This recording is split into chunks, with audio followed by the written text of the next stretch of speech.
مسیح یسوع میں سب کو سلام۔ آج کرسچن ٹاکس میں ہمارے ساتھ سسٹر رضیہ کاشم موجود ہیں، جن سے ہم بات کریں گے خاندان کے بارے میں کہ ایک خاندان کی کیا اہمیت ہے، اس کا مفہوم کیا ہے اور خدا کی نظر میں اس کی کیا امپورٹنس ہے، اور ساتھ میں ہم سے یہ بھی بات کریں گے کون سی ایسی وجوہات ہیں جو خاندانی ابتری کا باعث بنتی ہے اور کون سے ایسے اقدامات ہیں جن کو کر کے اپنے خاندان کو بہتر بنا سکتے ہیں۔ اس کے ساتھ ہی ہم ان سے سیکھیں گے آج کے خاندان کی جو خاندانی عبادت ہے اس کی کیا امپورٹنس ہے اور ایک مسیحی خاندان کا منصوبہ کیا ہے۔ ہیلو سسٹر، کیسی ہیں آپ؟ میں ٹھیک ہوں، آپ کیسی miss Maria? Welcome to Christian talks. Thank you. تو سسٹر آپ اپنا انٹروڈکشن کروا دیں تاکہ تمام ویورز سننے والے جو ہیں بہتر طور پر آپ کی سروسز کے بارے میں اور آپ کی جتنی بھی خدمات آپ کر رہی ہیں مسیح یسوع میں ان کے بارے میں جان سکیں اور آپ کے بارے میں جان سکیں۔ میری طرف سے آپ سب کو سلام۔ میرا نام مسز رضیہ کاشف ہے، میں دیر مارتھوما میں ایز اے کورس ڈیولپر کام کر رہی ہوں۔ پریز دی لارڈ۔ تو سسٹر ہم بات کریں گے آج ایک بڑی خوبصورت ٹاپک پہ کہ ایک خاندان کی جو ہے اس کا مفہوم کیا ہے جی اور خدا کی نظر میں ایک خاندان کی اہمیت کیا ہے۔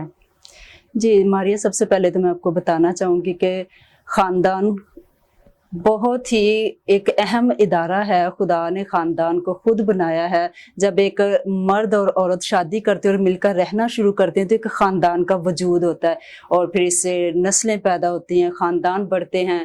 اور خاندان کی اہمیت کے بارے میں آپ نے پوچھا ہے تو میں آپ کو بتانا چاہوں گی کہ خاندان کی اہمیت اس قدر ہے کہ خدا خود پہلے خاندان کا تخلیق کرنے والا ہے۔ خدا نے آسمان، زمین اور ساری چیزیں جب بنائی تو اس کے بعد جب آدم کو بنایا، خدا نے کہا آدم کا اکیلا رہنا اچھا نہیں ہے۔ ساری چیزیں خدا بنا رہا ہے، خدا نے کہا بہت اچھا ہے، بہت اچھا ہے، لیکن ایک چیز خدا نے کہا آدم کا اکیلا رہنا اچھا نہیں۔ خدا اس کے لیے ہوا کو بنا کر لایا، اور جب آدم نے اس کو دیکھا تو وہ خوشی کے جذبات سے پکار اٹھائے کہ یہ تو میری ہڈیوں میں سے ہڈی اور میرے گوشت میں سے گوشت ہے، اس لیے یہ ناری کہلائے گی۔ اور یہ پہلا خاندان جس کو خدا نے خود بنایا، اور اس کے بعد خدا نے ان کو برکت دی، بڑھو پھلو اور زمین کو معمور و محکوم کرو۔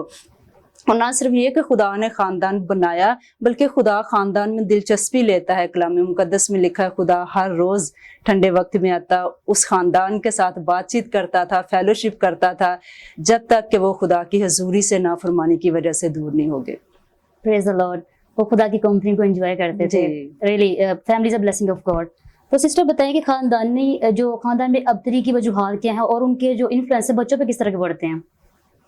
جی، جہاں خاندان میں ابتری کے بہت سارے ایسی وجوہات ہیں، بہت ساری ایسی چیزیں ہیں جو خاندانوں میں ابتری کا باعث بنتی ہیں۔ پہلی بات تو یہ، خدا نے جب خاندان بنایا تو خدا کا یہ منصوبہ تھا، یہ مقصد تھا کہ خاندان جڑے رہیں۔ لیکن آج کے دور میں جب ہم دیکھتے ہیں خود غرضی ہے، کشمکش کا دور ہے، مالی مسائل کا دور ہے، مشکلات ہیں، اور خاندان اس دنیا میں ہے، اور جو کچھ معاشرے کے اندر ہو رہا ہے وہ سارا کچھ خاندان پر بھی اثر انداز ہوتا ہے۔ اور خاندانوں کے اندر جو بہت دفعہ مسائل اور ابتری کا باعث چیزیں بنتی ہیں، پہلی بات تو یہ ہے کہ جوڑے ایک دوسرے کو قبول نہیں کر پاتے، پھر ایک دوسرے کی عزت نہیں کرتے۔ جب شوہر بیوی کو بلاتا ہے یا بیوی شوہر کو بلاتی ہے تو اس میں بہت دفعہ عزت کا عنصر نہیں ہوتا، اور بہت دفعہ شاید پہلے دن سے لڑکی کو رد کر دیا جاتا ہے، یہ تو میری ماں کی پسند کی تھی، یہ میری پسند نہیں ہے، یا لڑکی اس طرح سے شوہر کو قبول نہیں کر پاتی۔ اور اس کے ساتھ ساتھ مالی مسائل بھی ہیں جن کی وجہ سے ضرورتیں پوری نہیں ہوتی، بیوی خرچ مانگتی ہے، شوہر شاید اس طرح سے کما کے لا نہیں دیتا، اس لیے بھی ابتری پیدا ہوتی خاندانوں کے اندر۔ پھر لڑائی جھگڑے ہیں، اور اس کے ساتھ ساتھ کچھ خاندانوں میں دیکھا گیا ہے کہ شوہر نشہ کرتا ہے، بیوی کی مار پٹائی کرتا ہے اور شراب نوشی کرتا ہے، اور اس کے علاوہ ہمارا جو خاندانی سسٹم ہے وہ بھی بہت دفعہ ابتری کا باعث بنتا ہے۔ خاندان جو ہے جب اس کے اندر لڑائی جھگڑا ہوتا ہے، مسائل پیدا ہوتے ہیں، یا ساس بہو کی لڑائی ہوتی ہے، تو شوہر اور بیوی کی لڑائی یا خاندان کے کسی بھی فرد کی جو لڑائی ہے اس کا ڈائریکٹ اثر بچوں پر ہوتا ہے۔ بچے بہت دفعہ جب یہ سارے حالات دیکھتے ہیں تو وہ ماں باپ سے دور ہو جاتے ہیں، وہ اپنے مسائل اپنے ماں باپ کے ساتھ پھر شیئر نہیں کر پاتے۔ بہت دفعہ جو خاندان میں دوسرے رشتہ دار ہوتے ہیں، دادی ہے، دادا یا پھپھو ہے، جن کے ساتھ آپس میں چپکلس چل رہی ہوتی ہے، ان سے وہ دور ہو جاتے ہیں، ان کے ساتھ اپنا دل شیئر نہیں کر پاتے، اور اس کے ساتھ ساتھ بچوں پر جو بہت برا اثر ہوتا ہے وہ تنہائی پسند ہو جاتے ہیں، وہ نفسیاتی طور پر بہت زیادہ ڈسٹرب ہو جاتے ہیں۔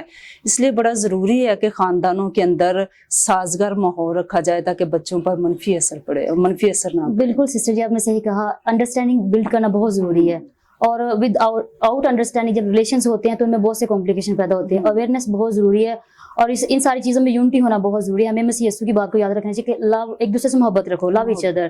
اور اگر ہم محبت، ہم چاہتے خدا محبت ہے، اس نے ہمیں پیدا کیا اور ہم اس کی محبت کی ریفلیکشن ریپرزینٹ کریں اس کو، تو پھر ہم یونٹی کی بات کرتے ہیں، مل کے رہنے کی بات کرتے ہیں. ایک خاندان کا اسپرچل ہونا بہت ضروری، چرچ سے ریلیٹڈ ہونا بہت ضروری، اور مذہبی تعلیمات ہونا بھی اس کو بہت ضروری ہے. کیونکہ جب کسی شخص میں مذہب ہوتا ہے، اس میں خدا کی تعلیمات ہوتی ہیں، تو پھر کبھی بھی وہ خدا کے کلام جب اس کے دل میں ہوتا ہے، اس کے اگینسٹ نہیں جاتا گناہ کرنے کے یا کچھ غلط کرنے کے، یا کسی کو ہرٹ نہیں کرتا، کسی قسم جھگڑے پیدا نہیں ہوتے. تو سسٹر جی آپ یہ بتائیں کہ خاندان میں بہتری پیدا کرنے کے لیے ایسے کون سے کام کرنے چاہیے، ایسے کون سے اقدامات ہیں جو ہم کریں تو خاندان میں بہتری آ سکتی ہے؟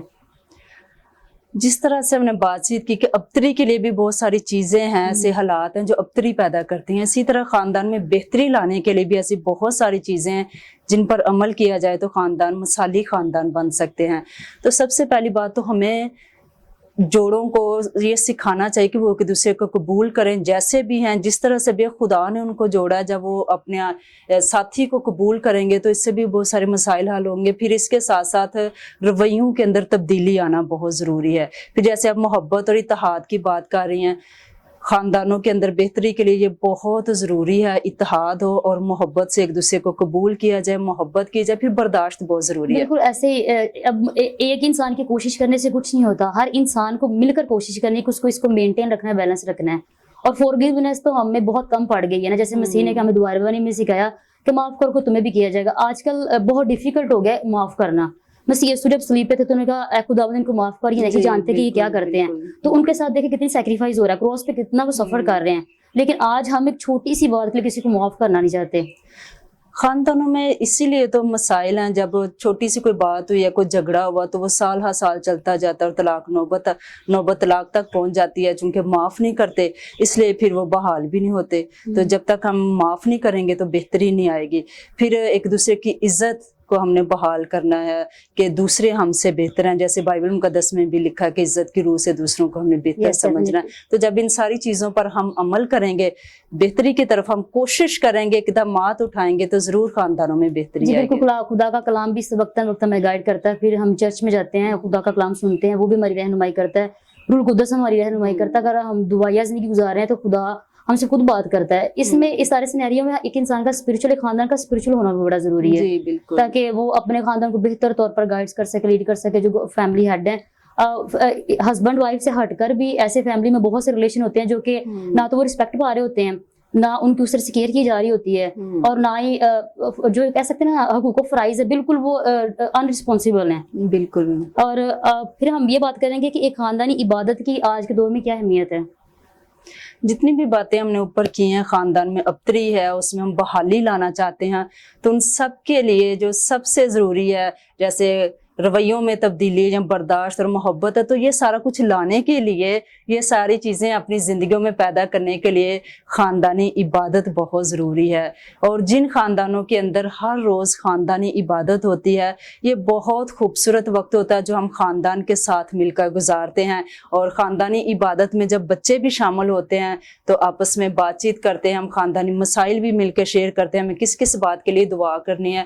اور اس ماحول میں جب ہم خاندانی عبادت کے لیے اکٹھے ہوتے ہیں تو ہمارے بچے ہمیں دیکھ کر دعا کرنا سیکھتے ہیں، خدا کے بارے میں سیکھتے ہیں. پھر بچے ایمان میں مضبوط ہوتے ہیں. جتنی دعائیں ہم کر رہے ہوتے ہیں، آنے والے دنوں میں جب ان کا جواب دیکھتے ہیں تو بچے خدا کے بارے میں نہ صرف جانتے ہیں بلکہ ان کا ایمان مضبوط ہوتا ہے. پھر جو کچھ روحانی اقدار اور ہماری جو معاشرتی اقدار ہے وہ خاندان کے اندر وہ رہ کر اس ماحول میں سیکھتے ہیں. اور خاندانی دعا جو ہے یہ ہمارے بچوں کو اور ہمیں آپس میں جوڑے رکھنے کا بہت خوبصورت ذریعہ ہے. اس لیے خاندانی عبادت کی بہت زیادہ اہمیت ہے. اور اگر ان دنوں میں دیکھیں تو خاندانوں کے اندر اس کا بہت زیادہ فقدان ہے.